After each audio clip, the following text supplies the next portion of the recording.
नमस्कार. रामकृष्ण हरी मंडळी, श्री स्वामी समर्थ. आपण आज पिवळ्या कवड्या, पांढऱ्या कवड्या आणि गुंजा याचे महत्त्व नक्की काय आहे, गोमती चक्र हे आपण थोडक्यात जाणून घेऊया. बघा, तुम्ही गुंजा बघितल्या असतील, लाल पिवळ्या. तर आपण ह्याचे महत्त्व दिवाळीत करणार आहोत. तर ह्याचा वापर नक्की कुठे करावा, कसा करावा आणि नक्की उपयोग ह्याचा कुठे करतात.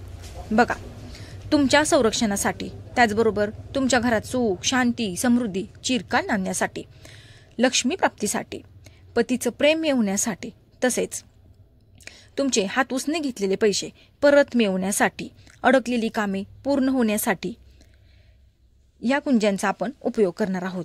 तर सविस्तर माहिती आपण व्हिडिओमध्ये जाणून घेऊया. व्हिडिओ शेवटपर्यंत नक्की बघा, म्हणजे तुम्हाला संपूर्ण माहिती समजेल.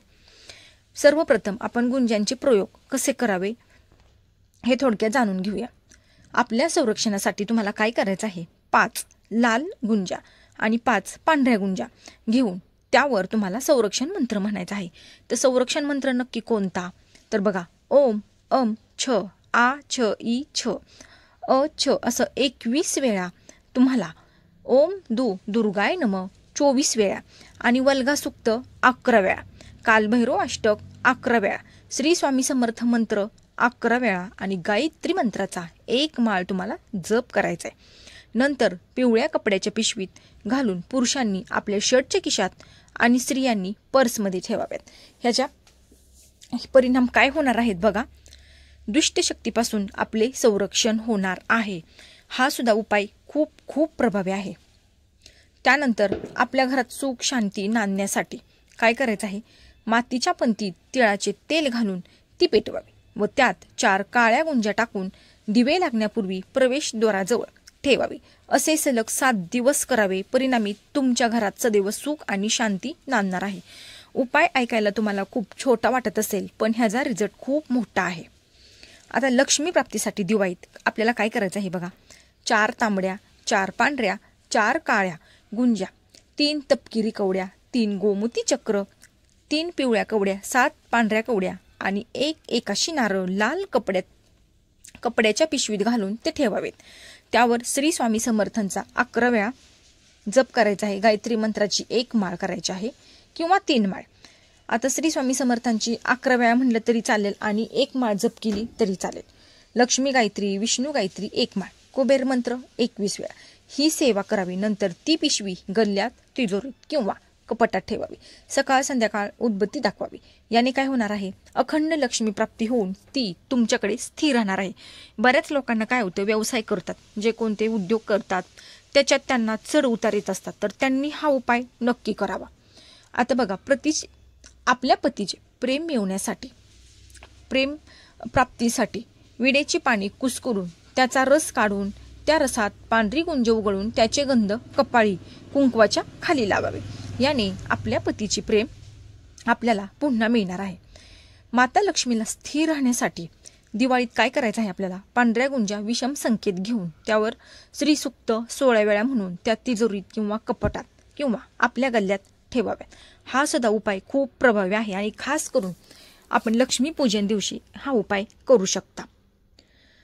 दिवाळीच्या पाडव्याला 5 पांढरी गुंज, 5 काळी गुंज, 10 लाल गुंज घेऊन चौरस्त्यावर, जिथे 4 रस्ते जातात अशा ठिकाणी तुम्हाला जायचं आहे, म्हणजे एकत्रित येतात ती जागा, तिथे जाऊन मध्ये उभा राहून 5 पांढरी गुंज पूर्व दिशेला फेकायच्या आहेत, 5 काळी गुंज दक्षिण दिशेला फेकाव्यात, 5 लाल गुंज उत्तर दिशेला आणि 5 लाल गुंज पश्चिम दिशेला फेकावेत.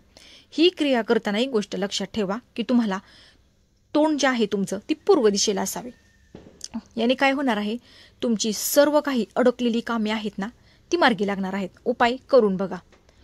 घरात सतत भांडण होत असतील तर रोज 11 काळी गुंज मातीच्या पंतीत घेऊन तिळाच्या तेलाचा दिवा दारासमोर लावावा. तुमच्या घरातील वादविवाद, भांडणे, कलह हे दूर होणार आहेत. त्यानंतर बघा, 5 लाल, 5 काळी, 5 पांढरी गुंज एका पिशवीत घेऊन त्यावर श्री स्वामी समर्थ हा महामंत्र जपून सोबत न्यावे. याने काय होणार आहे, तुम्हाला प्रत्येक कार्यात सिद्धी मिळणार आहे. आपण म्हणतो बघा, आम्ही जे कोणतं हाती काम घेतले किंवा कामासाठी आम्ही बाहेर जातो त्यात आम्हाला यश मिळत नाही, तर हा उपाय करून बघा. आता नरक चतुर्थी दिवशी आपल्याला काय करायचं आहे, 3ही प्रहरीला ग्रहलक्ष्मी म्हणजे तिच्या डाव्या हातात 3 तपकिरी व उजव्या हातात 3 पांढऱ्या कवड्या घेऊन आपल्या पतीची या मंत्राने दृष्ट काढावी. तर कोणता आहे मंत्र? ओम नमो हनुमंता ब्रीज का कोठा जिसमें पिंड हमारा बैठा ईश्वर कंची ब्रह्मा टाला इस घंट पिंड का यती हनुमंत रखवाला. हा मंत्र जो आहे तुम्हाला 7 वेळा म्हणून दृष्ट काढावे. दोन्ही हातातील कवड्या घराबाहेर फेकाव्या. आता बघा, आपणच दिलेले पैसे आपल्याला परत मिळत नाहीत. लोक घेताना गोड बोलून घेतात आणि देताना आपल्याला पटकन देत नाहीत. तर त्यासाठी आपली वसुली होण्यासाठी हात उसनेले दिलेले पैसे परत मिळवण्यासाठी काय करायचं आहे तुम्हाला? ज्या व्यक्तीकडे रक्कम अडकलेली असेल तिचा चेहरा मनच पुढे आणून व त्याच्या नावाचे चिंतन करत रोज दिवे लागणीच्या वेळी 1 तांबडी गुंज मारुतीच्या मंदिरात जाऊन त्याच्या पायाशी ठेवावे. असे सलग 21 दिवस करावे. वारंवार तगादा करूनही पैसे वसूल होत नाही त्यांनी हा प्रयोग नक्की करावा.